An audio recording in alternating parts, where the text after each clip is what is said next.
大家好啊，我係小慧啊。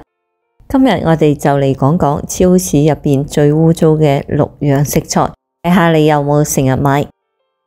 尤其係第4種，就算送俾你都唔好要喎。超市員工從來都唔買，但係好多人而家仲日日食緊。睇完之後，記得下次買餸嘅時候就一定要小心啲咯。第一種，散裝醃製嘅鹹菜。超市入邊嘅醬菜區嘅散裝嘅鹹菜種類繁多，風味獨特，無論配粥啦、配飯啦都好合適，價錢亦都好實惠，好多中老年朋友都好鍾意。其實咁樣嘅散裝嘅鹹菜嘅衛生條件特別差，好多嘅散裝鹹菜係細工廠生產嘅，冇正規嘅衛生許可證，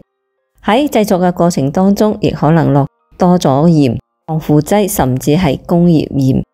長期食用就會加重腎臟嘅負擔啦，仲有可能會引發高血壓添。散裝嘅鹹菜放喺開放式嘅容器入邊，密封就會黐到啲塵啦、細菌啦，仲可能有機會被老鼠、曱甴污染。尤其係夏天天氣比較熱、溫度比較高嘅時候，細菌繁殖就好容易會變壞啦，表面會出現霉點。商家亦會簡單咁抹一抹之後繼續售賣。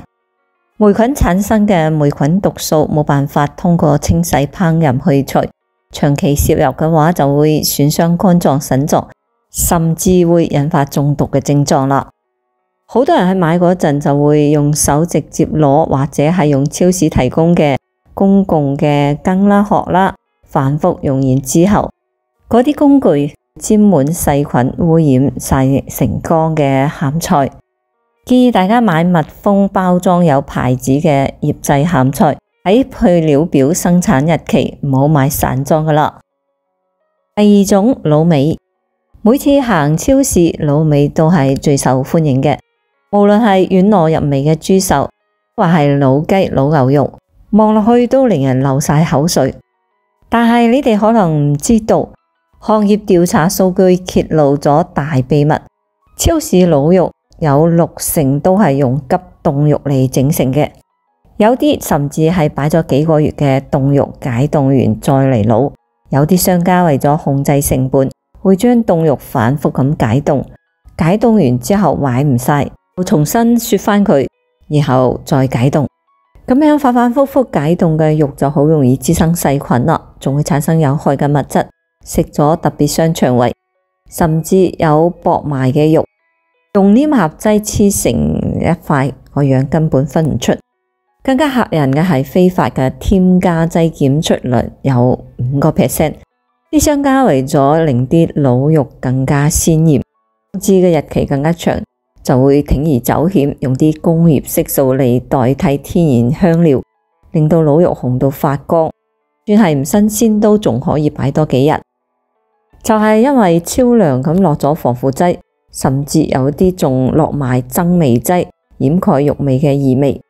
行業嘅數據顯示，超市滷味嘅非法添加劑檢出率大概係5%。長期食呢啲超標添加劑嘅滷肉就會刺激腸胃啦，仲可能會損害肝腎，而且細菌超標更加係重災區。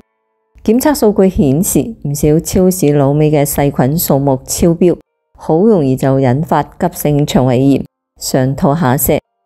超市每晚8、9點之後，熟食區通常都會有打折嘅特價嘅滷牛肉啦、滷雞等等。雖然佢嘅價格比較優惠，但係呢啲熟食好可能已經唔夠新鮮啦，入邊仲可能夾雜一啲琴日嘅剩貨一齊賣。如果唔小心買到呢啲變咗質嘅滷味，食壞個肚反而得不償失啦。喺滷味嘅時候，我哋要避開3點：一就係唔好買開放式擺出嚟嘅；第二就唔好買顏色特別鮮艷嘅；第三就唔好買價格特別平嘅。呢個切口紋理係雜亂嘅。如果想食滷味食得安全嘅話，最好就係自己喺屋企整啦，用新鮮嘅肉去滷，又乾淨，食得又健康。第三種，涼拌菜。好多人鍾意貪方便買超市入邊嘅現成嘅涼拌菜，例如涼拌青瓜、涼拌海帶絲，仲有各種各樣嘅素菜拼盤，望落去五顏六色，開胃又方便。但係其實裏面嘅隱患都唔少，好多涼拌菜用嘅就係變壞嘅蔬菜，例如變腍咗嘅青瓜啦、發黃嘅生菜啦，切完之後撈埋重口味嘅醬汁，根本就食唔出新唔新鮮咯。而且切涼拌嘅刀具可能係切過生肉嘅生魚，冇徹底消毒就用嚟切涼菜，咁就好容易導致細菌交叉感染。為咗保鮮同埋調味，商家就會落好多嘅鹽啊、糖啊、防腐劑等等、增味劑等等，對於腸胃嘅刺激好大。尤其係對於中老年嘅朋友嚟講，腸胃比較弱，就好容易會肚屙啦、胃酸倒流等。所以建議大家都係買新鮮嘅蔬菜嚟自己整，雖然麻煩咗少少，但係乾淨又健康。第四種平價嘅散裝火鍋丸，進入冬天，打邊爐嘅人就多咗，好多人就會買各種嘅丸，價錢平，種類繁多。但係呢啲平價嘅火鍋肉丸嘅肉嘅含量特別低，大部分都係澱粉啦、肥肉啦、雞皮，再配埋大量嘅食用添加劑，譬如防腐劑啦、增味劑啦、色素啦，仲有補水劑、增稠劑，食落去彈牙夠味，其實都係啲添加劑調出嚟嘅。而且呢啲散裝嘅火鍋丸冇密封包裝，長時間咁暴露喺空氣入邊，就會埋好多塵啦、細菌啦，仲可能會俾人哋用手反覆咁攞過，交叉感染嚴重。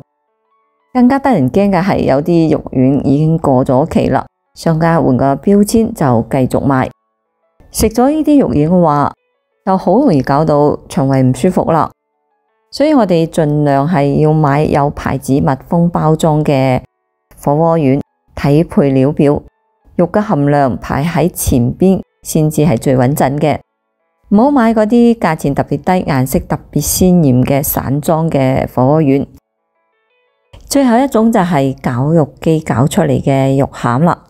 無論係包餃子啦、整肉丸啦，定係整肉餅啦，好多人都懶得自己喺屋企剁，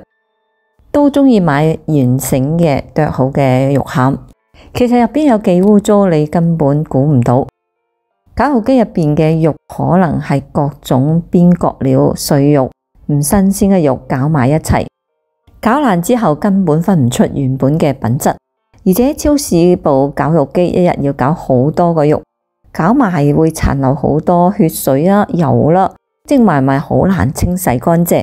時間耐咗就會滋生細菌，同埋入邊黐埋啲洗唔乾淨嘅肉就會發晒毛。再嚟攪嗰陣，細菌就會黐落新嘅肉上邊，食咗對身體真係唔好㗎。建議大家買現成嘅新鮮肉，自己返屋企剁，或者用攪拌機嚟攪拌。或者喺街市檔買新鮮嘅肉，叫檔主幫你搞掂，咁樣可以親眼睇到肉嘅品質，就更加放心啲啦。飲食安全無小事，每一啖食材都關係到全家嘅健康，千祈唔好俾食材嘅表面嘅顏值或者低價嚟誘惑啦，忽視咗背後嘅衛生嘅隱患。以上5種食材盡量少買或者唔買。掌握鑑別同埋避坑嘅技巧，先可以真正食得放心，守住全家飲食安全嘅防線。今日分享嘅視頻節目就到此為止啦，我哋下期再見。